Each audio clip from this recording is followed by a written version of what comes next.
Hello everyone, कैसे हैं आप लोग। उम्मीद करते हैं आप सब अच्छे होंगे। आज की इस वीडियो में हम पढ़ने वाले हैं क्लास 12 इंग्लिश का फ्लेमिंगो बुक से दूसरा चैप्टर लॉस्ट स्प्रिंग। ठीक है, स्टोरीज ऑफ स्टोलन चाइल्डहुड। इसके ऑथर है एनी जंग। इनका नाम याद कर लीजिए। देखिए, एनी जंग जो है ना, इन्होंने एक बुक लिखा जिस बुक का नाम था Lost spring stories of stolen Childhood. ठीक है, तो इसी बुक में से एक छोटा सा पार्ट जिसको एक्सर्प बोलते हैं, ठीक है, छोटा सा पार्ट निकाल के ये स्टोरी में दिया हुआ है। ठीक है, ये स्टोरी का मेन थीम है कि हम समझेंगे कि कैसे दो चीज़ें, एक है पॉवर्टी और दूसरा चीज़ है ट्रेडिशन। पॉवर्टी का मतलब जानते ही हैं, काफ़ी ज़्यादा गरीबी। ट्रेडिशन का मतलब कोई चीज़ का परंपरा। ठीक है, तो ये दो चीज़ मिलकर कैसे एक बच्चे का लाइफ को बर्बाद करते हैं, वो चीज़ हम समझेंगे इस पूरे स्टोरी में। ठीक है, तो ये स्टोरी जो है वो दो पार्ट में दिया हुआ है। पहला पार्ट है ये, पहला पार्ट में मेनली जो मेन कैरेक्टर है वो है साहेब, और दूसरा पार्ट में मुकेश के बारे में कहानी है। ठीक है, चलिए पहले पार्ट से स्टार्ट करते हैं। लिखा है समटाइम्स आई फाइंड अ रूपी इन द गार्बेज, और ये इन्वर्टेड कॉमा के अंदर है, मतलब ये किसी ने बोला है। तो ये जो यहाँ पे है, दो लोगों के बीच में डायलॉग चल रहा है, दो लोग बात कर रहे हैं। एक है हमारी ऑथर एनी जंग और दूसरा एक साहेब नाम का बच्चा है। ठीक है, तो साहेब बोलता है कि कभी कभी मुझे इस गार्बेज में, कूड़े में ₹1 का नोट या फिर सिक्का भी मिल जाता है। Why do you do this, I ask Saheb whom I encounter every morning scrounging for gold in the garbage dumps of my neighborhood। तो सीन कुछ ऐसा है कि हमारी जो ऑथर है एनी जंग, उनके पड़ोस में गार्बेज डंप है, कूड़े का ढेर है। ठीक है, तो वो वहाँ पे देखती है कि अक्सर हर सुबह एक बच्चा आता है, साहेब नाम का लड़का। ठीक है, तो वो साहेब से पूछती है कि तुम ये सब क्यों करते हो। ठीक है, इसके अलावा कोई और काम नहीं है क्या। अब इसके बाद यहाँ पे कुछ साहेब का बैकग्राउंड बताया हुआ है। ठीक है, बोला गया है कि साहेब काफ़ी लंबे समय पहले अपना घर छोड़ चुका है। उसका घर जो था वो बांग्लादेश का जो कैपिटल है ढाका, उसके हरे हरे मैदानों में उसका घर था। ठीक है, लेकिन साहेब को उसके घर के बारे में not even a distant memory, मतलब एकदम ही याद नहीं है, वो कम्प्लीटली भूल चुका है। ठीक है, वो अपने घर कैसा था, क्या था, भूल गया है। ठीक है, साहेब की माँ जो है वो बोलती है कि एक बार क्या हुआ था कि स्टॉर्म यानी तूफान आया हुआ था। इस तूफान से ने दो चीज़ डिस्ट्रॉय कर दिया। एक था ग्रीन फील्ड। ग्रीन फील्ड बोलने का मतलब है जहाँ पे फसल उगाया गया हो। ठीक है, सारे फसल बर्बाद हो गए और उनका घर भी बर्बाद हो गया। ठीक है, दैट्स वाई दे लेफ्ट, इसलिए वो लोग अपना घर यानी ढाका छोड़ दिए और वो अब एक बड़े शहर में आ चुके हैं। आगे चल के हमें पता चलेगा कौन से बड़े शहर में। ठीक है, इंडिया में आ चुके हैं। और ये लोग इंडिया में आके क्या करते हैं, लुकिंग फॉर गोल्ड, यानी कचरा चुनते हैं और कचरे में कोई भी वैल्यूएबल चीज़ मिल जाए उसी को ये लोग गोल्ड कह रहे हैं। ठीक है, और यही काम करते हैं वो लोग, रैक पिकिंग का, और यहीं पे लोग रह रहे हैं। समझ गए। तो वापस आते हैं कॉन्वर्सेशन में। यहाँ पे ऑथर जो है वो साहेब से पूछ रही होती है कि तुम ये क्यों करते हो। तो साहेब इसका जवाब देता है, I have nothing else to do, मेरे पास कुछ और करने को है ही नहीं। ठीक है, इसलिए हम यही काम करते हैं। ही मटर, धीरे से बोलता है, लुकिंग अवे, और ऐसा बोलते बोलते वो अपना चेहरा एक तरफ घुमा लेता है। अब ये लाइन के ऊपर एक बार CBSE बोर्ड एग्जाम में क्वेश्चन आया था। ठीक है, ये जो साहेब का ये एक्टिविटी है कि वो बोलते बोलते अपना सिर उधर फेर लेता है, ये एक्टिविटी से क्या दर्शा रहा है। तो ये एक्टिविटी से ये हमें समझ पा रहा है कि साहेब जो है वो काफ़ी एम्बैरेस्ड फील कर रहा है, एम्बैरेसमेंट फील कर रहा है। ठीक है, तो इतना ही आपको लिखना था, एम्बैरेसमेंट वर्ड आपको याद रखना है। ठीक है, तो ये एग्जाम में आया हुआ था, इसको याद रखिएगा। अभी आप सिर्फ समझते चलिए आराम से। ठीक है, आपको लास्ट में बता देंगे कि कहाँ से आपको इंपॉर्टेंट क्वेश्चन आंसर प्रिपेयर करना है, और अगर आपको पता ही है, पहले से आप कनेक्टेड है मेरे से, तो आपको पता ही होगा कहाँ पे इंपॉर्टेंट क्वेश्चन आंसर आपको मिल जाएगा। ठीक है, चलिए अभी आप शांति से स्टोरी को समझिए। ठीक है, तो ऑथर तो साहिब यहाँ पे बोला कि मेरे पास कुछ और करने को नहीं है। इसका जवाब में ऑथर बोलती है कि गो टू स्कूल, तो स्कूल जाओ। जनरल रिप्लाई हर कोई बिना सोचे समझे बोल देता है। ठीक है, तो यहाँ पे ऑथर को भी ये बात रियलाइज होता है, इसलिए वो बोलती है कि आई से ग्लीवली, ग्लीवली मतलब कोई चीज़ को बक देना बिना कुछ सोचे समझे। ठीक है, realising immediately how hollow the advice must sound, author को तुरंत ये रियलाइज़ होता है कि ये जो उन्होंने एडवाइस दिया कि स्कूल जाओ, ये एडवाइस कितना खोखला है। ठीक है, क्यों, क्योंकि there is no school in my neighbourhood. Saheb बोलता है कि मेरे पड़ोसी में कोई स्कूल ही नहीं है। ठीक है, जब वे लोग कोई एक स्कूल बनाएंगे तब हम जाएंगे। अब ये जो हम दे को यहाँ पे अंडरलाइन कर रखे हैं, इसके ऊपर भी एक बार आपके बोर्ड एग्जाम में क्वेश्चन आया हुआ है। एग्जाम में ये लाइन दे देंगे, बोलेंगे ये दे कौन है, कौन लोग स्कूल बनाएंगे, साहिब किसको रेफर कर रहा है। तो यहाँ पे द ऑफिशियल्स, ठीक है, गवर्नमेंट ऑफिशियल्स है, उनको रेफर कर रहा है। ठीक है, ये MCQ के रूप में आया था। चलिए आगे देखिए। If I start a school will you come, I ask half joking. तो एनी जंग जो हमारी ऑथर है वो मजाक करते हुए बोलती है कि अगर मैं एक स्कूल बना दूँ तो क्या तुम आओगे। Yes he says smiling broadly, काफ़ी हंसते हुए बोलता है बिल्कुल। A few days later I see him running up to me, कुछ दिन बाद वो मेरे पास दौड़ते हुए आता है और पूछता है कि क्या आपका स्कूल रेडी हो गया। तो यहाँ तो हमारी ऑथर ने जोकिंगली मजाक करते हुए कह दिया था, लेकिन ये साहब तो उसको सीरियसली ले लिया और पूछता है स्कूल बन गया क्या। तो हमारी ऑथर काफ़ी एम्बैरेस्ड फील करते हुए बोलती है कि एक स्कूल बनने में काफ़ी लंबा समय लगता है। ठीक है, ऑथर को ये बात रियलाइज़ करके काफ़ी एम्बैरेसमेंट फील होता है कि उन्होंने एक ऐसा प्रॉमिस कर दिया जो कि नॉट मेंट, उन्होंने मजाक में बोला था, सीरियसली थोड़ी बोला था। ठीक है, लेकिन ऑथर बोलती है कि ऐसे प्रॉमिसेस इन जैसे बच्चों के लिए कई सारे ऐसे झूठे वादे किए गए हैं। ठीक है, इन हिज ब्लीक वर्ल्ड, इस उनके अंधकार जीवन में ऐसे प्रोमिसेस बहुत आए हैं, बहुत गए हैं, तो ज़्यादा फर्क नहीं पड़ने वाला है साहेब को। ठीक है, after months of knowing him, कई महीने हो गए उसको जानने के बाद, I ask him his name, मैंने उससे उसका नाम पूछा कि बच्चे तुम्हारा नाम क्या है। साहिब आलम, ही अनाउंसेस, वो अनाउंसमेंट करते हुए मनो बोलता है कि मेरा नाम साहिब आलम है। ठीक है, शॉर्ट में साहिब, तो ये नाम तो काफ़ी ग्रैंड है। ठीक है, he does not know what it means, Sahib को मालूम नहीं है कि उसके नाम का मतलब क्या है। अगर उसे पता चल जाए कि उसके नाम का मतलब है लॉर्ड ऑफ द यूनिवर्स, ठीक है, साहिब आलम का मतलब है यूनिवर्स का राजा। ठीक है, तो उसको ये चीज़ विश्वास होने में काफ़ी मुश्किल होगा, क्योंकि वो तो कचरा चुनता है और फिर नाम ऐसा काफ़ी शाही नाम है। ठीक है, उसको विश्वास नहीं होगा, तो वो इस चीज़ को लेके काफ़ी अनअवेयर है। ठीक है, वो हर रास्ते में रोम यानी भटकता रहता है अपने दोस्तों के साथ, और उनके सारे जो दोस्त है सभी बेयर फुट रहते हैं, मतलब किसी का पैर में चप्पल जूता नहीं है, खाली पैर नंगे पैर घूमते रहते हैं। ठीक है, मानो वो हर सुबह निकलते हैं और दोपहर होते होते गायब हो जाते हैं। ठीक है, बर्ड्स की तरह। ठीक है, over the months I have come to recognize each of them, और कुछ महीनों में मैं सबको पहचानना शुरू कर दी, ऑथर बताती है। ठीक है, एक दिन क्या होता है कि जो हमारी ऑथर है एनी जंग, वो किसी एक बच्चे से पूछती है, साहिब से नहीं, कोई एक बच्चे से पूछती है इन्हीं झुंड में से। ठीक है, पूछते है कि अरे तुम लोग चप्पल क्यों नहीं पहनते हो। ठीक है, my mother didn't bring them down from the shelf, he answer simply, तो वो बच्चा जवाब देता है कि मेरी मम्मी शेल्फ से चप्पल उतार के देती ही नहीं है, इसलिए नहीं पहनते हैं। अनदर, एक दूसरा बच्चा बोलता है कि अगर उसकी मम्मी उसे चप्पल उतार के दे भी देगी ना, तो वो क्या करेगा, फेंक देगा। ठीक है, वो बच्चा जवाब देता है, दूसरा बच्चा। ठीक है, वो दूसरा बच्चा खुद एक ऐसा शूज़ पहना हुआ होता है जो कि मैच नहीं कर रहे हैं, मतलब एक पैर में कोई और टाइप का शू, दूसरे में कोई और टाइप का शू। ठीक है, when I comment on it he shuffles his feet and says nothing, जब ऑथर कमेंट कर दिया कि अरे तुमने तो अनमैच शू पहन कर रखा हुआ है, तो वो ये सुन के वो बच्चा जो है काफ़ी शर्मा जाता है और अपने पैर कुछ छिपाने की कोशिश करता है। ठीक है, और नथिंग, सेज नथिंग, कुछ नहीं बोलता है। फिर एक तीसरा बच्चा है, ठीक है, वो बोलता है कि आई वॉन्ट शूज़, मुझे तो जूता ही चाहिए, इसलिए हम चप्पल नहीं पहनते हैं। ठीक है, who has never owned a pair on his life, उसके पूरे जीवन में उसने जूता तक नहीं पहना हुआ है। ठीक है, काफ़ी बुरा हालत है इन लोगों का। ठीक है, travelling across the country I have seen children walking bear foot in cities on village road, तो हमारी जो ऑथर है उन्होंने पूरा इंडिया घूमा है। ठीक है, और वो नोटिस की है कि यहाँ के जो बच्चे हैं वो नंगे पैर ही घूमते हैं, चाहे वो शहर के बाद बच्चे हो या फिर विलेजेस के बच्चे हो। ठीक है, it is not lack of money, ऐसा लगता है कि पैसा का कमी नहीं है, but a tradition to stay barefoot is one explanation. जब हम पूछते हैं लोगों से तो लोग ये एक्सप्लेनेशन देते हैं कि ये पैसा की कमी के कारण जूते नहीं पहनते, जूते चप्पल इसलिए नहीं पहन रहे, ये जूते चप्पल इसलिए नहीं पहन रहे क्योंकि यहाँ पे ट्रेडिशन है नंगे पैर घूमना। ठीक है, ये एक एक्सप्लेनेशन आता है लोगों की तरफ से। I wonder if this is only an excuse to explain away a perpetual state of poverty, और हमारी ऑथर सोचती है कि ये तो सिर्फ एक बहाना है कि ये हमारा ट्रेडिशन है नंगे पैर रहने का। ठीक है, असली रीज़न तो क्या है, पॉवर्टी के कारण तुम लोग अफोर्ड ही नहीं कर सकते, इसलिए तुम लोग चप्पल जूता नहीं पहनते हो। ये बात हमारी जो ऑथर है एनी जंग वो सोचती है। ठीक है, या तो समझ में आ रहा है, चलिए आगे बढ़ते हैं। I remember a story a man from UDP once told me, अब हमारी जो ऑथर है एनी जंग उनको एक स्टोरी याद आता है।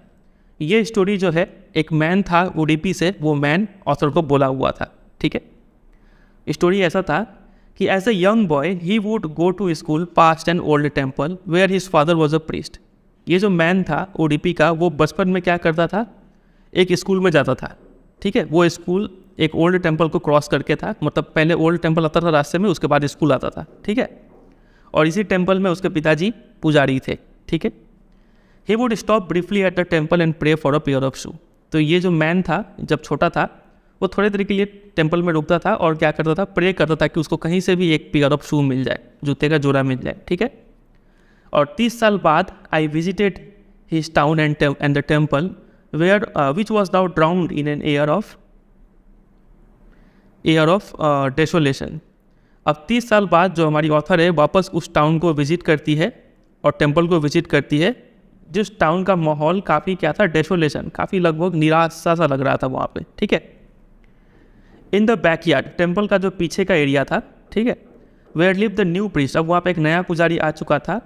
There were red and white plastic chairs, उस बैकयार्ड में लाल रंग के सफ़ेद रंग के प्लास्टिक के चेयर रखे हुए थे। एक छोटा सा बच्चा आता है, ड्रेस्ड इन ग्रे यूनिफॉर्म पहना हुआ था है, ठीक है, और सॉक्स भी पहना हुआ है, जूता भी पहना हुआ है। अराइव्ड पैंटिंग, काफ़ी हाँफते हुए वहाँ पे आता है और अपने स्कूल बैग को फेंक देता है एक फोल्डिंग बेड पे, खटिया पे फेंक देता है, ठीक है। Looking at the boy I remember the prayer another boy had made to the goddess when he had finally got a pair of shoes, let me never lose them. अब ये क्या यहाँ पे लिखा हुआ है देखिए, ऑथर जो है वो 30 साल बाद वापस इस लैंड पे आई हुई है ना, तो देख रही है कि इस बच्चे को देख के, जो बच्चा काफ़ी हाँफते हुए आता है, जूता मोजा पहना हुआ है, ग्रे यूनिफॉर्म पहना हुआ है, स्कूल बैग को एक फोल्डिंग बैग पे फेंक दिया, तो इस बच्चे को देख के राइटर को दूसरे बच्चे का याद आ जाता है, मतलब इस मैन का याद आ जाता है, जो मैन अक्सर उस टेम्पल में आके प्रेयर करता था कि उसे एक पेयर ऑफ शू मिल जाए, ठीक है। तो ये मैन ये प्रेयर के साथ साथ, एक नया जूता मिलने के साथ साथ, जब उसे नया जूता मिल गया था इस मैन को, तो ये मैन एक चीज़ और प्रे किया था। वो प्रेयर ये था कि ये जूता कभी मेरे से खोए ना, late me never lose them, ठीक है। तो राइटर को ये बात याद आता है, समझे। अनदर बॉय, समझ रहे, अनदर बॉय कौन है, वही मैन फ्रॉम यूडीपी जो अक्सर ये प्रे करता है कि मुझे कहीं से भी एक जूता ला के दो, ठीक है। The goddess had granted his prayer. अब आज का सिचुएशन देख के मुझे लग रहा है कि देवी माँ ने उनका प्रेयर सुन लिया है। Young boys like the son of the priest now वोर शूज़, आजकल पुजारी के जो बच्चे हैं वो अब जूते पहनने लगे हैं। But many others like the rag pickers in my neighbourhood remain shoelace, लेकिन अभी भी कई सारे ऐसे बच्चे हैं जैसे कि मेरे पड़ोस के जो रैक पिकर्स है, जो कचरे चुनते हैं, वो अभी भी शूलेस है, उनको अभी भी जूता नहीं मिला है, ठीक है। चलिए आगे देखते हैं। अब ये आपको काफ़ी अटपटा लगा होगा, ये कहाँ से आ गया स्टोरी का बीच में ये पैरा, ठीक है। तो हम आपको पहले ही बता दिए कि राइटर ने एक पूरा बुक लिखा है, a lost spring stories of stolen childhood. उस बुक का छोटा सा एक्सर्प्ट यहाँ पे दिया हुआ है, ठीक है, CERPT एक्सर्प्ट दिया हुआ है, उसलिए आपको ये थोड़ा अजीब लग रहा है, कहीं से काट छाट के ये पैरा ढुका दिया है यहाँ पे, समझे। चलिए वापस आते हैं। My acquaintance with the barefoot rag pickers lead me to Seemapuri, a place on the periphery of Delhi yet miles away from it metamorphically. तो जो हमारी ऑथर है उनका तो जान पहचान हो जाता है इन रैक पिकर्स के साथ, बेयरफुट रैक पिकर्स के साथ। इन जान पहचान के कारण जो हमारी ऑथर है वो अब कहाँ विजिट करती है, सीमापुरी विजिट करती है। सीमापुरी दिल्ली के काफ़ी करीब है, लेकिन अगर हम मेटामॉर्फिकली बात करें, सिम्बॉलिकली बात करें, तो वो दिल्ली से काफ़ी दूर है डेवलपमेंट के सेंस में, ठीक है। जोग्राफिकली काफ़ी करीब है, डिस्टेंस काफ़ी कम है दोनों के बीच में, लेकिन डेवलपमेंट के रूप में बात करें तो दोनों में काफ़ी ज़मीन आसमान का फ़र्क है, दिल्ली और सीमापुरी में, समझे। तो हमारी ऑथर सीमापुरी जाती है। Those who live here are squatters who came from Bangladesh back in 1971। हुआ क्या था कि बांग्लादेश 1971 में आज़ाद हुआ था पाकिस्तान से। बांग्लादेश को 1971 में इंडिपेंडेंस मिला था, ठीक है, पाकिस्तान से। तो बांग्लादेश से कई सारे लोग इंडिया में आ गए थे रोज़गार की तलाश में। तो ये लोग इंडिया के तो रेसिडेंट्स नहीं है ना, इंडिया के रेसिडेंट नहीं है, इनका अपना यहाँ पे ज़मीन उमीन नहीं है। ये लोग जहाँ भी खाली जगह मिलता है वहाँ पे टेंट वेंट लगा के रहने लगते हैं, तो ऐसे लोगों को स्क्वाटर्स बोलते हैं, ठीक है।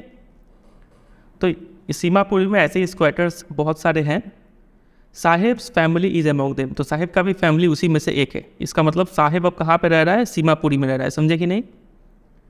सीमापुरी, जब ये लोग 1971 में ये स्क्वाटर्स लोग सीमापुरी आए हुए थे, तब सीमापुरी काफ़ी वाइल्डनेस, जंगली जगह था, ठीक है, मतलब जंगल उंगल ज़्यादा था, लोग ज़्यादा रहते नहीं थे।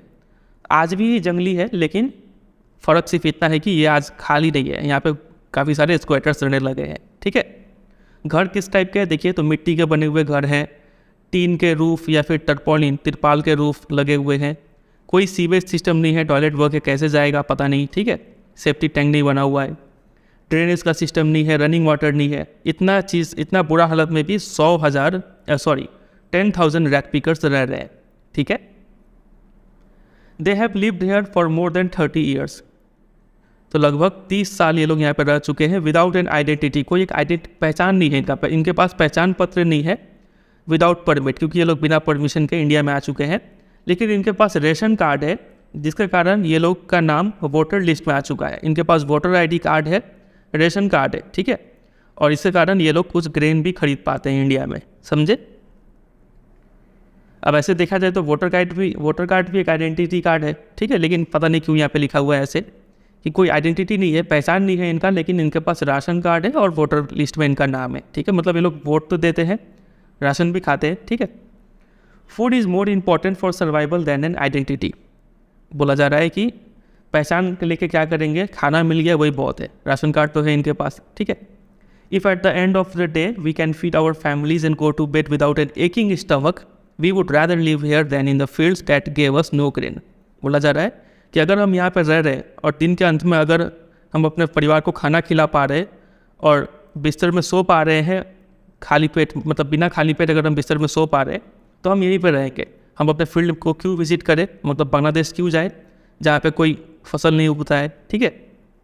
ये बात कौन बोलते हैं, एक ग्रुप ऑफ वुमेन बोलती है इन टैटर्ड साड़ी, फटे हुए साड़ी पहने हुए वो लोग, और ये बात बोलते हैं, ठीक है, ऑथर को। When I asked them why they left their beautiful land of green field and rivers, जब ऑथर इनसे पूछती है कि तुम लोग अपना घर छोड़ के यहाँ पे क्यों आए हो, तो ये लोग ये रीज़न देती है क्योंकि यहाँ पे हमें खाना मिलता है, ठीक है। Wherever they find food, जहाँ पे भी इनको खाना मिल जाए तो ये लोग वहीं पे टेंट लगा देते हैं और यही उनका टेम्पोररी घर बन जाता है। बच्चे यहीं पे बड़े होते हैं और इसी सर्वाइवल के जंग में पेरेंट्स का पार्टनर बन जाते हैं, ठीक है। और सीमापुरी में अगर आपको सर्वाइव करना है मतलब आपको क्या करना पड़ेगा, रैक पिकिंग करना पड़ेगा, कचरा चुनना पड़ेगा, ठीक है। मतलब कचरा में से वैल्यूएबल सामान चुनना पड़ेगा, चाहे वो प्लास्टिक का बोतल हो, जो भी हो।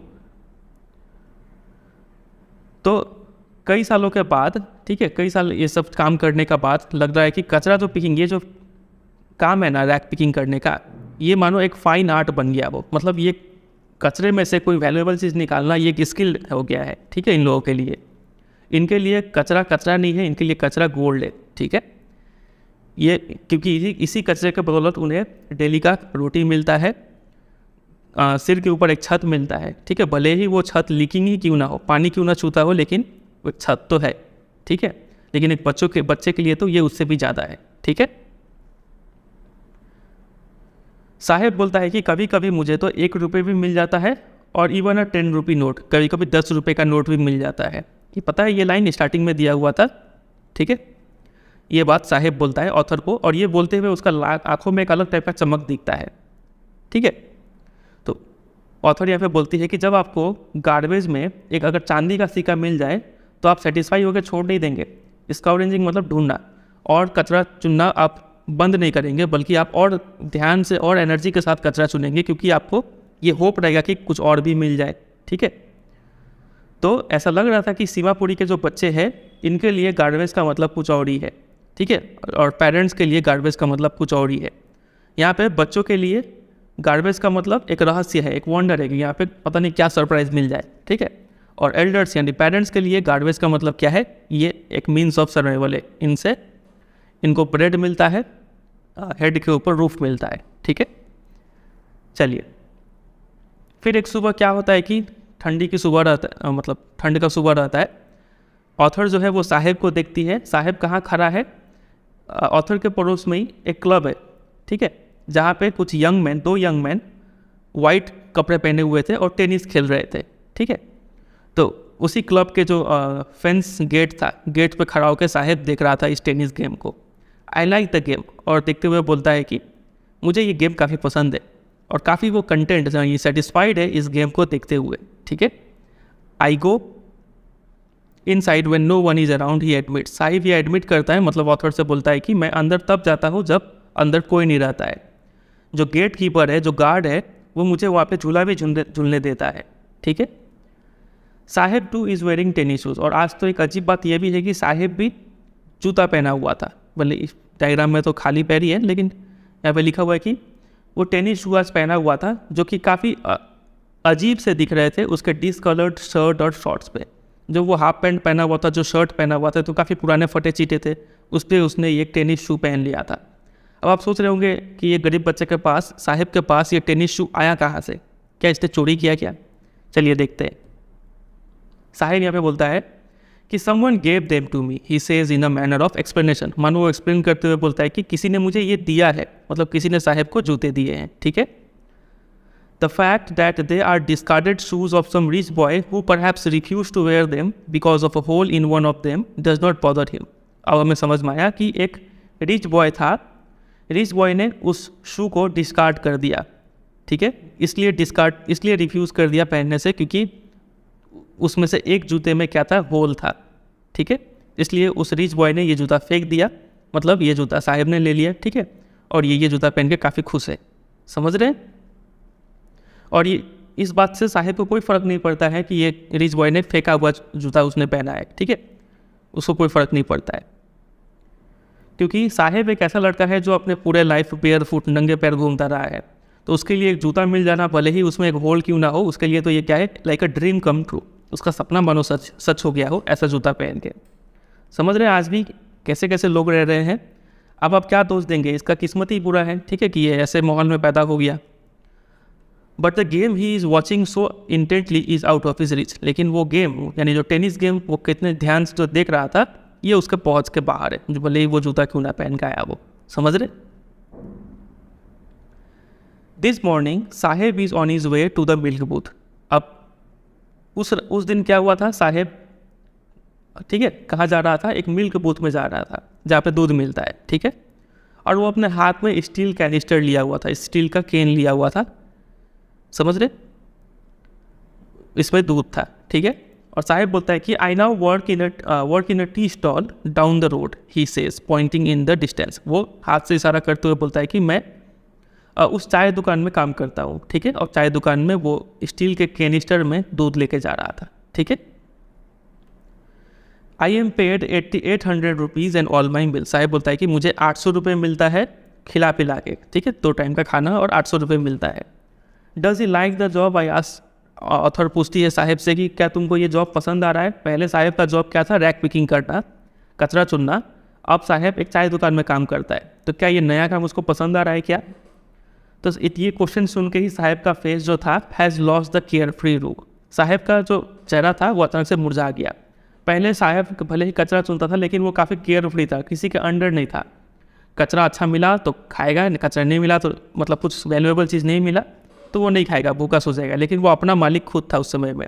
लेकिन आज के टाइम पे वो एक टी स्टॉल में काम कर रहा है, वो फ्रीडम खो चुका है वो, ठीक है, उसको कुछ काम करना ही पड़ेगा, ऐसा कुछ था। The steel canister seems heavier than the plastic bag he would carry so lightly over his shoulder. बोला हुआ है कि जो स्टील कैनिस्टर है वो उसके कंधों पे ज़्यादा भारी लग रहा है उस प्लास्टिक बैग के मुकाबले। जो प्लास्टिक बैग वो काफ़ी आराम से अपने शोल्डर पे कैरी किया करता था, क्योंकि ये प्लास्टिक बैग, मैंने ये जो कचरा चुनने वाला जो बैग था वो उसका था, द बैग वॉज हीज। लेकिन आज जो वो कैनिस्टर कैरी कर रहा है, ये कैनिस्टर उस मैन को बिलोंग करता है जो कि टी शॉप का मालिक है।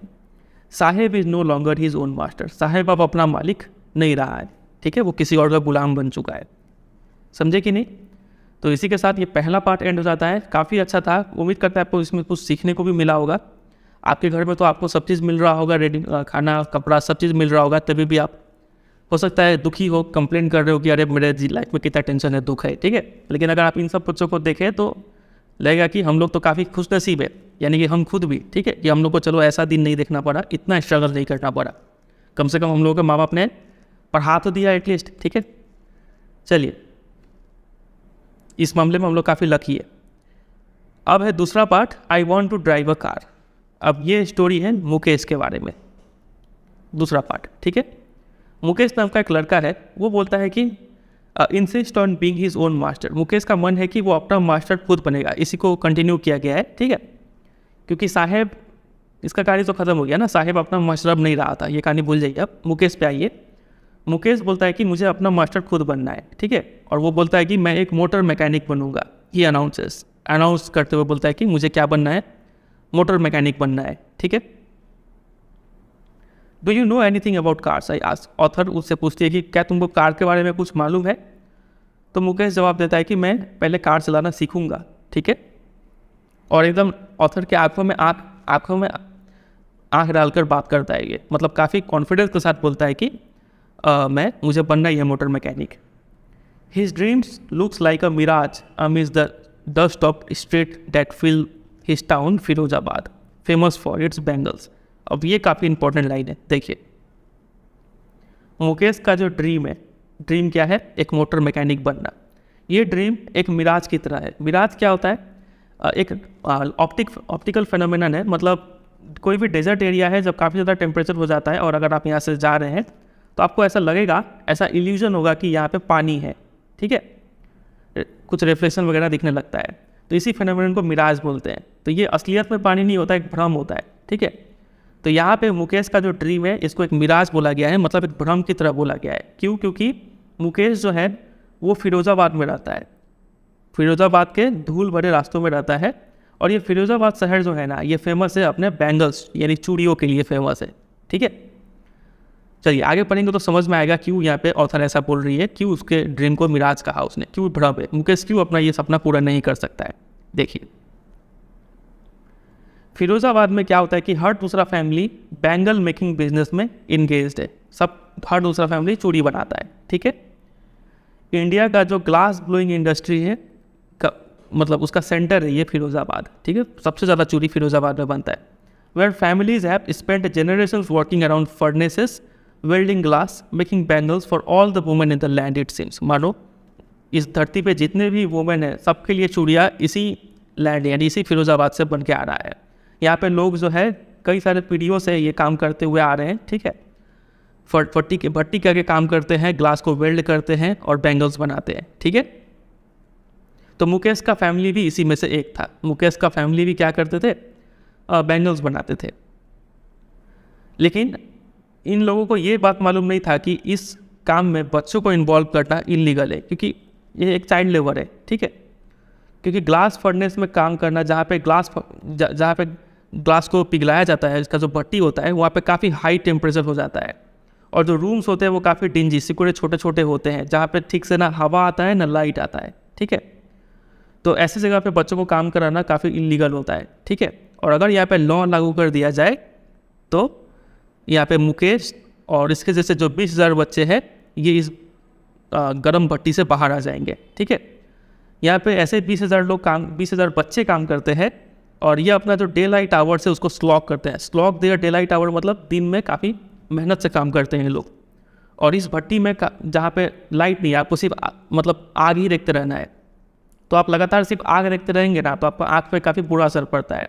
तो इसीलिए कई सारे बच्चे जो है वो अपने आँखों का ब्राइटनेस रोशनी खो देते हैं, समझ रहे, अंधे हो जाते हैं। तो यहाँ पे लिखा हुआ है मुकेश's eyes beams as he volunteers to take me home which he proudly says is being rebuilt। Mukesh बोलता है ऑथर को कि चलिए आपको घर दिखा दे अपना। और ये जब बोलता है ना तो उसके आँख में चमक दिखता है और बोलता है कि मेरा घर अभी अभी नया बना है, वापस रिपेयर करके बनाया हुआ है, चलिए हम आपको घर दिखाते हैं, ठीक है। तो ऑथर और मुकेश दोनों चलते हुए जा रहे हैं stinking lens choked with garbage. जो गली से जा रहे हैं वो गार्बेज से एकदम चोक भर चुका है, काफ़ी गंद आ रहा है वहाँ पे कचरे का, ठीक है। ये लोग ऐसे ऐसे घर को क्रॉस करते हैं जो कि मानो एक होवल विद क्रम्बलिंग वॉल्स, एक मानो टेम्प्रोरी स्ट्रक्चर है, झोपड़ी की तरह है जिसका वॉल्स क्रम्बल कर रहा है, अब लगभग टूटने ही वाला है, हिल डुल रहा है। वोबली डोर्स, दरवाज़ा मतलब एक बार बंद कीजिएगा तो कांपने लगेगा, ठीक है। कोई खिड़की नहीं है। ऐसे ऐसे घर को ये लोग क्रॉस करते हैं और इन सभी घरों में क्राउडेड है with families of humans and animals. लोग भी रह रहे हैं, ह्यूमन बींग्स भी रह रहे हैं और एनिमल्स भी रह रहे हैं एक साथ, ठीक है, को एग्जिस्ट कर रहे हैं इन अ प्रीमेवल स्टेट। मानो लग रहा है कि ये हम एंशियंट टाइम में आ गए हैं, काफ़ी पुराने ज़माने में लोग इतना कष्ट कट कर रहते थे, वैसा ही सीन कुछ देखने को मिल रहा है, समझ रहे। तो Mukesh stops at the door of one such house. तो ऐसे ही एक घर के दरवाजे के आगे मुकेश रुकता है, bangs a wobbly iron door with his foot, अपने पैरों से लात मार के दरवाज़ा खोलता है। तो ये लोग अंदर जाते हैं तो देखते हैं ये हाफ बिल्ड शैक है, ठीक है, आधा बना हुआ एक झोपड़ी है। इन वन पार्ट ऑफ इस झोपड़ी के अंदर thatched with a dead grass is a firewood stove. एक चूल्हा है ठीक है, पुआल उवाल देके बना हुआ है। उस चूल्हे के ऊपर चढ़ा हुआ है एक सिजलिंग स्पिनाच लीव्स, मतलब पालक का कुछ सब्जी उब्जी बन रहा है उसमें, ठीक है, एक बर्तन में इसका मतलब उबलने का आवाज़ आ रहा है, ठीक है। और ग्राउंड पे रखा हुआ है एक बहुत बड़ा एल्युमिनियम प्लेट। इस एल्युमिनियम प्लेट में कटे हुए सब्जी रखे हुए हैं, ठीक है। तो खाना बन रहा है, बोलने का बात है। तो खाना बना कौन रही है? एक फ्रेल मतलब वीक यंग वूमेन, एक काफ़ी जवान सी औरत, ठीक है, छोटी उम्र वाली औरत और काफ़ी दुबली पतली सी, वो खाना बना रही है, ठीक है, फॉर द होल फैमिली, अकेले बना रही है। इवनिंग मील मतलब रात का खाना बना रही है, ठीक है। Through eyes filled with smoke see smiles, उसके और वो चूल्हा में बना रही है तो काफ़ी धुआं हो रहा है वहाँ पे, स्मोक से मानो उसका आँख भर गया हो, ठीक है, आँख में पानी आ गया हो, वैसे आँखों से ही वो स्माइल करती है, ठीक है। तो ये फ्रेल यंग वूमेन है कौन? तो ये है, she is the wife of Mukesh elder brother, Mukesh का बड़ा भैया का बीवी है, मतलब ये मुकेश का भाभी है, समझे कि नहीं। उम्र में तो ज़्यादा बड़ी नहीं लग रही है, लेकिन अभी से वो एक बहू का दर्जा संभाल रही है, डॉटर इन लॉ है वो उस घर की, ठीक है। और 3 मर्दों का ख्याल वो रखती है, एक तो उसके पति हो गए, एक मुकेश हो गया और एक उनके पिताजी, ठीक है, मतलब मुकेश के पिताजी, ये लोग हैं घर में। तो ये 3 मर्दों का खाना मतलब उनको देख रेख करती है, ठीक है। When the older man enter, जब ये ओल्डर मैन यानी मुकेश के पापा जब घर में आते हैं, उस रूम में आते हैं, तो ये जो औरत है यंग वूमेन, ठीक है, फ्रेल यंग वूमेन, ये तुरंत ही क्या करती है, उस टूटे हुए वॉल के पीछे जाके छिप जाती है और अपना पल्लू जो है वो अपने सिर पे लाती है, चेहरे पल्लू से चेहरे को ढक लेती है। क्योंकि यहाँ पे कस्टम है, कस्टम समझ रहे, ट्रेडिशन है कि डॉटर इन लॉ जो है, जो बहुएं होती हैं, उनको मेल एल्डर्स के सामने अपना फेस को घूंघट में ढकना होता है, समझ रहे, ये यहाँ का कस्टम है। In this case the elder is an impoverished bangle maker. तो यहाँ पे अब इनके पिताजी का जिक्र किया हुआ है कि ये कैसे है, ये इम्पोवरिश्ड काफ़ी गरीब है, एक चूड़ी बनाने वाले इंसान है, ठीक है। काफ़ी लंबे समय से काफ़ी मेहनत किए हैं, ये पहले टेलर के रूप में काम करते थे, फिर बैंगल मेकिंग में आए, ठीक है। लेकिन काफ़ी मेहनत करने का बाद भी वो अपने घर को पूरी नहीं बना पाए, क्योंकि इनका घर अभी भी लिखा हुआ था यहाँ पे हाफ बिल्ड शैक। कहाँ गया वो? इधर कहीं पर लिखा हुआ था, ये रहा, हाफ बिल्ड था अभी भी। तो अभी भी वो घर को पूरी रिनोवेट नहीं कर पाए हैं, ठीक है। और send his 2 sons to school, ना अपने बच्चों को स्कूल में पढ़ा पाए, वो अपना पूरा ज़िंदगी एक ही काम कर पाए हैं, वो अपने बच्चों को ये आर्ट सिखा दिए हैं, the art of making bangle, चूड़ी कैसे बनता है ये काम सिखा दिए बच्चों को, ठीक है। आप देखिए, मुकेश की जो दादी माँ है, मुकेश की ग्रैंड मदर है, वो बोलती है कि ये मुकेश का कर्म है, उसका डेस्टिनी है, यही उसके किस्मत में लिखा हुआ है, उसे यही करना पड़ेगा, ठीक है। उसकी दादी माँ ने देखा है कि उनका खुद का हस्बैंड यानी मुकेश के जो दादाजी थे वो अंधे हो गए, इसी ग्लास बैंगल को पॉलिश करते हुए जो डस्ट था, ये डस्ट उनकी आंखों में ज़्यादा के वो अंधे हो गए, ठीक है।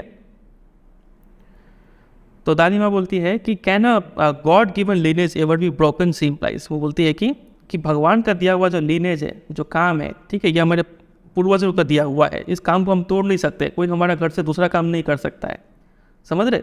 हम लोग इसी में पैदा हुए हैं, born in the caste of bangle makers, हम इसी कास्ट में जब पैदा हो गए हैं, तो they have seen nothing but bangles, हमने कुछ और तो देखा ही नहीं है, हमने सिर्फ चूड़ी ही देखा है, घर में हो, आंगन में हो, दूसरे घर में हो, दूसरे घर का आंगन हो, फिरोजाबाद का हर एक रास्ता हो, हर जगह हमने क्या देखा है, सिर्फ बैंगल्स ही देखा है। तो हमें क्या करना है, बैंगल्स ही बनाना है, बात अगर ही समझ रहे। तो इसीलिए यहाँ पे जो स्टार्टिंग में लिखा हुआ था कि मुकेश का जो ड्रीम है मोटर मैकेनिक बनने का, ये सिर्फ एक मिराज है, एक भ्रम है, क्योंकि वो ये छोड़ के कुछ और कर ही नहीं पाएगा। आगे देखते हैं क्या लिखा हुआ है। स्पाइरल्स ऑफ बैंगल्स, अलग अलग टाइप के जो बैंगल्स है, सनी गोल्ड हो गया, पैडी ग्रीन कलर का, रॉयल ब्लू कलर का, pink, purple, every colour born out of the 7 colours of rainbow. Rainbow में 7 कलर होते हैं, वेब की और, ठीक है, उसके 7 कलर को मिला के जितना भी कलर बन सकता है, उन सब रंगों के चूड़ियाँ यहाँ पे ढेरों में पड़े हुए हैं, अनकेम्प्ड यार्ड्स में, ठीक है, जो आंगन में काफ़ी गंदा सा आंगन है उसमें पड़े हुए हैं। फिर यही चूड़ियों को उठा के 4 व्हील्ड हैंड कार्ट, जो ठेला है उस पर रख दिया जाता है, और इस ठेले को यंग मैन पुश करते हुए टाउन के सिकरे हुए गलियों में ले जाते हैं और बेचते हैं, ठीक है। एंड इन डार्क हटमेंट्स, और घरों में जो अंधकार से घर झोपड़ी, अंधकार जो झोपड़ी है उस झोपड़ी के अंदर क्या होता है, next to lines of flames of flickering oil flames sit boys and girls with their fathers and mothers welding pieces of coloured glass into circles of bangles. देखिए लिखा हुआ है कि लाइन से जो बच्चे हैं, चाहे वो लड़का हो या फिर लड़की हो, लाइन से सब बैठ जाते हैं अपने मम्मी पापा के साथ, ठीक है।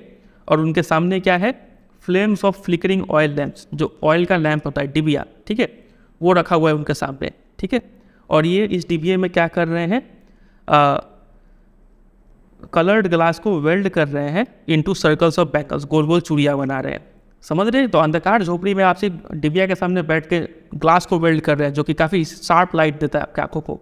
तो इससे क्या होता है कि ये जो बच्चे हैं ये काफ़ी मतलब कम उम्र में ही रोशनी खो देते हैं आंखों का, अंधे हो जाते हैं, ठीक है। इनका जो आँख है वो ज़्यादा एडजस्ट हो गया है डार्क में, ये अंधेरे में ज़्यादा अच्छा देख पाते हैं लाइट के मुकाबले। अगर इनको दिन में बाहर निकाल दिया जाए तो इनको थोड़ा देखने में प्रॉब्लम होगा। ये तो आप भी ऑब्जर्व किए होंगे कि जब आप हॉल से बाहर निकलते हैं या फिर अचानक हॉल में जाते हैं तो आपको थोड़ा टाइम लगता है एडजस्ट होने में, तब आपको दिखने लगता है, ठीक है। फिर आगे देखिए, डैट इज़ वाई, यही कारण है कि ये लोग एडल्ट होने से पहले ही अपना आई साइट लूज कर देते हैं, समझे।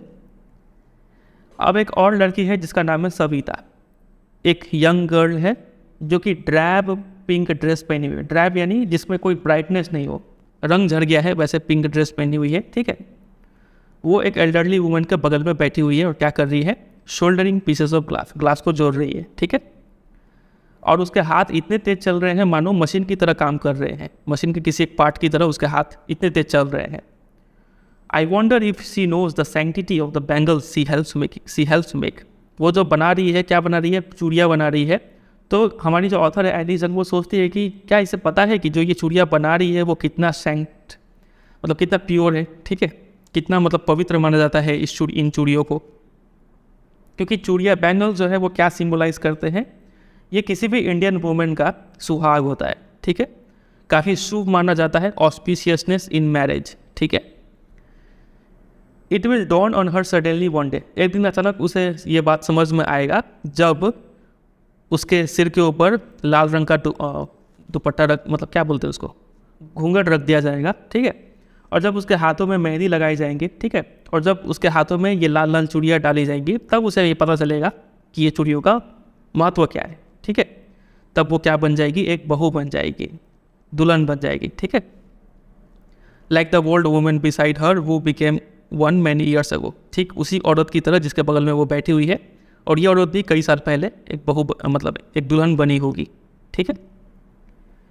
सी still has bangles on her wrist but no light in her eyes. वो जो एल्डरली वुमन बैठी हुई है, ओल्ड वुमन, उनके हाथों में भी चूड़ियाँ है, लेकिन उनके आँखों में कोई चमक नहीं है। वो औरत बोलती है कि एक वक्त से भर खाना भी नहीं खाया, मतलब कोई ऐसा टाइम नहीं मिला है इनको कि भर पेट खाना खाया है, वो रोज़ इनको थोड़ा कम ही खाना खा के सोना पड़ता है, ठीक है। ऐसे आवाज़ में बोलती है, उनका आवाज़ में कोई खुशी नहीं है। She has not enjoyed even one full meal in her entire life. इसी को ट्रांसलेट करके यहाँ पे लिखा हुआ है, that's what she has reaped, यही उन्होंने पूरा जीवन में पाया है। और उनके जो हस्बैंड है, ओल्ड मैन है, काफ़ी बड़े बड़े दाढ़ी है उनके, वो बोलते हैं कि I know nothing accept bangles, मुझे तो चूड़ी छोड़कर कुछ मालूम ही नहीं है, ठीक है। All I have done is making a house for the family to live in. काफ़ी प्राउडली बोलते हैं कि मैंने तो अपने जीवन में एक बड़ा काम कर दिया है। वो बड़ा काम क्या है, मैंने अपने परिवार के लिए घर बना दिया है, ठीक है। उसके पति को सुन के तो ऐसा लगता है कि मानो उसने कुछ ऐसा चीज़ अचीव कर लिया है जो काफ़ी लोग अपने जीवन भर में भी नहीं कर पाते हैं। वो चीज़ क्या है, अपने घर के ऊपर एक छत पाना। ये सच मायने में भी ये सही बात है कि सिर के ऊपर छत होना है काफ़ी बड़ा बात माना जाता है इन जैसे गरीबों के लिए, ठीक है। The cry of not having money to do anything except carry on the business of making bangles, not even enough to eat, rings in every home. ये जो चीख है, ये जो रोना है कि हमारे पास तो पैसा ही नहीं है कि कुछ हम और बिजनेस स्टार्ट कर पाए, हमारे पास सिर्फ इतना ही रिसोर्सेस है कि हम सिर्फ चूड़ी बना सकते हैं, ठीक है। ये चीख हर घर में सुनाई पड़ता है, सब घर में यही रोना है, ठीक है, कि हम तो कुछ और कर ही नहीं सकते, हमारे पास पैसा ही नहीं है, ठीक है। तो इसलिए ये लोग क्या कर रहे हैं, चूड़ी बना रहे हैं। यंग मैन हो या फिर बूढ़े लोग हो, ठीक है, सब लोग एक ही echo the lament of their elders. जो बड़े रोते आए हैं वही यंग मैन भी आज के डेट में रो रहे हैं, ठीक है। जो इनका एक्सक्यूज़ था वही एक्सक्यूज़ इनका भी है। Little has moved with time, वक्त के साथ काफ़ी कम चीज़ चेंज हुआ है ऐसा लग रहा है, ठीक है। फिरोज़ाबाद में जब आप ऐसे मेहनत करें, ऐसे टॉयल करें जैसे कि माइंड ना हो जाए, इतना मेहनत करें कि दिमाग सुन पड़ जाए, इनका सारा जो इनिशिएटिव है और जो एबिलिटी टू ड्रीम है वो सब खत्म हो चुका है। इस लाइन को वापस देखिए, years of mind numbing toil, इतना ऐसे मेहनत करना मानो दिमाग सुन पड़ जाए, ठीक है। इतना मेहनत करने के बाद कोई इनके अंदर नया करने का कोई एनर्जी नहीं है और इनको कुछ नया सपना देखने का भी कोई क्षमता नहीं है, क्योंकि ये लोग सुबह उठते हैं, चूड़ी बनाते हैं, रात को इतना थक जाते हैं, आधा पेट खाना खा के सो जाते हैं। दिन पर दिन ये लोग क्या हो रहे हैं, डिटोरिएट हो रहे हैं, इनका शारीरिक और मानसिक क्षमता जो है वो खत्म हो रहा है, ठीक है। तो ये लोग कहाँ से कोई नया इनिशिएटिव लेंगे, कहाँ से नया एनर्जी के साथ कोई नया काम या फिर नया सपना देखेंगे, ऐसा कुछ सीन ही नहीं है यहाँ पे, समझ रहे हैं। फिर आगे देखिए, राइटर यहाँ पे इनको एक एडवाइस देती है कि आप लोग एक कोऑपरेटिव क्यों नहीं बना लेते हैं। कोऑपरेटिव आपको क्लास 10 में पढ़ाए थे इकोनॉमिक्स में, ठीक है। मतलब कुछ लोग हैं वो अकेले अकेले चूड़ी बना रहे हैं, क्या करेंगे अब सब मिल के चूड़ी बनाएंगे, ताकि जो जब ये लोग बेचने जाएंगे तो इनको अच्छा भाव में सामान मिलेगा। रॉ मटेरियल भी जब खरीदेंगे तो ज़्यादा रॉ मटेरियल चाहिए होगा, कम दाम में रॉ मटेरियल आएगा, ज़्यादा दाम में सामान बिकेगा, ठीक है। तो ये कुछ फ़ायदा मिलेगा कोऑपरेटिव का। ऑथर जो है ये बात बोलती है कुछ ग्रुप ऑफ यंग मैन को, ठीक है, जो लोग vicious circle of middle man के चक्कर में पड़ चुके हैं, मतलब मिडिल मैन के चक्कर में पड़ चुके हैं। ये लोग अपना सामान मिडिल मैन को देते हैं पहले अकेले, ठीक है, एक साथ मिलके तो नहीं, ये अकेले एक मिडिल मैन को देता है, वो मिडिल मैन बजा के बाजार में बेचता है, ठीक है। फिर ये दूसरा किसी मिडिल मैन को देता है, ये जाकर बाजार में बेचता है। इन सबसे इनका इनकम काफ़ी कम हो गया है, ठीक है। तो इनके पिताजी भी और दादा भी, परदादा भी, ये लोग भी इसी मिडिल मैन के चक्कर में पड़ के बर्बाद हो गए। तो ये यंग मैन भी ऐसे ही बर्बाद हो रहे हैं। तो इनको बचाने के लिए राइटर जो है उनको एडवाइस देती है कि आप लोग कोऑपरेटिव क्यों नहीं बना लेते। तो ये यंग मैन जवाब देते हैं कि अगर हम लोग ऑर्गेनाइज हो भी जाए कोऑपरेटिव में तो हम ही लोग होंगे जो पुलिस के द्वारा मारे जाएंगे, पीटे जाएंगे, ठीक है, भगाए जाएंगे और हम ही को जेल में बंद किया जाएगा, कुछ ना कुछ इलीगल चार्ज लगा के हम पे, ठीक है। जैसे there is no leader among them, उनके बीच में कोई ऐसा इंसान नहीं है जो लीडर का भूमिका निभा पाए, कोई ऐसा नहीं है जो उनको ये चीज़ दिखा पाए कि अरे आप चोरी नहीं, सिर्फ बहुत चीज़ कर सकते हो। चीज़ों को दूसरे तरीके से देखने का किसी के पास क्षमता नहीं है, ठीक है। देयर फादर्स भी उतने ही थके हुए हैं जितने कि ये यंग मैन थके हुए हैं, ठीक है। और ये लोग एंडलेसली लगातार ये लोग इसी चीज़ में बात करते रहते हैं। अगर आप ऐसे चार अगर बूढ़े लोगों के पास अगर आप बैठ जाए या फिर चार जवान लोगों के पास अगर आप बैठ जाए तो आपको सिर्फ एक ही बात सुनने को मिलेगा, वो होगा गरीबी का, ग्रीड का, इनजस्टिस का, ठीक है, अपैथी का। यही सब दुख भी रहे लोग रोते रहेंगे, ठीक है। तो इन लोगों का बात सुनने का बाद आपको दो टाइप का वर्ल्ड देखने को मिलता है। एक वर्ल्ड है ऐसे फैमिलियों का जो कि पॉवर्टी में और अपने कास्ट में, ठीक है, बैंगल मेकिंग कास्ट में फंस के रह चुके हैं। और दूसरा वर्ल्ड है इन साहूकार, मिडलमैन, पुलिसमैन लोगों का, कीपर्स ऑफ लॉ लोगों का, ब्यूरोक्रेट्स लोगों का, पॉलिटिशियन लोगों का, जो लोग सारा मलाई खा रहे हैं और ये लोग काफ़ी स्ट्रगल कर रहे हैं, समझ रहे हैं। तो ये दो टाइप का वर्ल्ड देखने को मिलता है। तो ये दोनों ही जो वर्ल्ड है ना, दोनों मिल के सबसे ज़्यादा डैमेज किसको किए हैं, बच्चों को डैमेज किए हैं। बच्चे के ऊपर इतना बोझ डाल दिया कि बच्चा इस बोझ को हटा नहीं पा रहा है। और जब तक बच्चे को ये बात समझ में आता है कि हम कुछ गलत काम कर रहे हैं, सब क्या कर रहे हैं, इसके अलावा हम पढ़ सकते थे, कुछ और काम कर सकते थे, कुछ स्किल सीख सकते थे, ठीक है, तब तक काफ़ी लेट हो जाता है। जब तक बच्चे को ये बात रियलाइज़ होता है तब तक काफ़ी लेट हो जाता है, क्योंकि वो भी इस बात को उतना एक्सेप्ट कर चुका है जैसे कि उसके पिताजी एक्सेप्ट कर लिए थे, समझ रहे। कुछ नया चीज़ करना, टू डू एनीथिंग एल्स, इसका मतलब होगा कि आप यहाँ पे अलग कर रहे हैं, आप हिम्मत दिखा रहे हैं। और हिम्मत दिखाना is not part of his growing up. उसको कभी सिखाया ही नहीं गया कि हिम्मत कैसे दिखाया जाता है, ठीक है, कुछ नया कैसे किया जाता है। तो जब ऑथर मुकेश से बात करती है और मुकेश में ये फ्लैश हल्का सा हिम्मत दिखता है कि मुकेश जब बोलता है कि मुझे मोटर मैकेनिक बनना है, तो ऑथर जो है वो काफ़ी खुश हो जाती है, ठीक है, चलो कोई तो है जिसमें थोड़ा सा ही सही एक इच्छा तो है कि एक कुछ अलग किया जाए, ठीक है। मुकेश बोलता है कि वो गराज जाएगा, सीखेगा, ठीक है। तो राइटर बोलती है मुकेश को कि गराज तो काफ़ी दूर है। तो मुकेश इसका जवाब देता है कि मैं चल के चला जाऊँगा, ही इंसिस्ट, ठीक है। Do you also dream of flying a plane.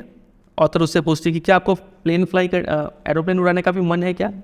तो सडनली मुकेश काफ़ी साइलेंट हो जाता है, बोलता है कि नहीं, मुझे एरोप्लेन उड़ाने का, हवा में उड़ने का कोई शौक़ नहीं है, ठीक है। ज़मीन पर देखते हुए वो बोलता है। In his small murmur there is an embarrassment, वो काफ़ी एम्बैरेसमेंट फील करता है मुकेश, ठीक है। That has not yet turn into regret, लेकिन इस बात का खुशी है, भले ही वो शर्मिंदा है अपने गरीबी को लेकिन वो रिग्रेट फिरोज़ाबाद के जो यंग मैन है और जो ओल्ड मैन है उनकी तरह अफसोस तो नहीं कर रहे हैं, बैठ कर रो तो नहीं रहे, ठीक है, अभी एम्बेरसमेंट है, बस वो शर्मिंदा है।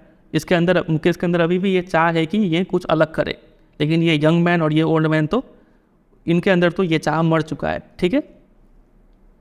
ही इज़ कंटेंट यानी satisfied to dream of cars that he sees hurtling down the streets of his town. Mukesh काफ़ी सेटिस्फाइड है कार्स का ही सपना देखकर, ठीक है। और वैसे भी फिरोज़ाबाद जो जगह है यहाँ पे काफ़ी कम एरोप्लेन उड़ाए जाते हैं, ठीक है। ऊपर वो ज़्यादा एरोप्लेन उड़ता ही नहीं है, इसलिए मुकेश कभी देखा ही नहीं है कि एरोप्लेन बोल के भी कोई चीज़ होता है, इसलिए वो कार का ही ड्रीम करके सेटिस्फाइड है, ठीक है। इसके ऊपर भी क्वेश्चन आता है तो क्वेश्चन आंसर आपको अलग से मेरे वेबसाइट पे मिल जाएगा, ठीक है। आप सिंपल में गूगल में सर्च कर दीजिएगा lost spring class 12 important question by CBSE guidance, कुछ भी लिखिएगा बाई CBSE गाइडेंस लिख के सर्च कर दीजिएगा, आपको मिल जाएगा, ठीक है। चलिए इसी के साथ ये स्टोरी एंड हो गया। उम्मीद करते हैं आपको ये स्टोरी पसंद आया होगा, काफ़ी अच्छा स्टोरी था, 2 चीज़ और काफ़ी चीज़ सीखने को भी मिला होगा। वीडियो अच्छा लगा तो जरूर एक लाइक कर दीजिए, फ्रेंड के साथ शेयर कीजिए और अगर आप चैनल पर नए हैं तो जरूर सब्सक्राइब भी कर लीजिए, ठीक है। और कुछ मन में डाउट कन्फ्यूजन कुछ भी बात बोलना हो तो आप कमेंट करके भी बता सकते हैं, ठीक है। हम कोशिश करेंगे उसका रिप्लाई देने का। चलिए एंड करते हैं, मिलते हैं बहुत जल्द किसी और वीडियो में, तब तक के लिए bye bye and take care.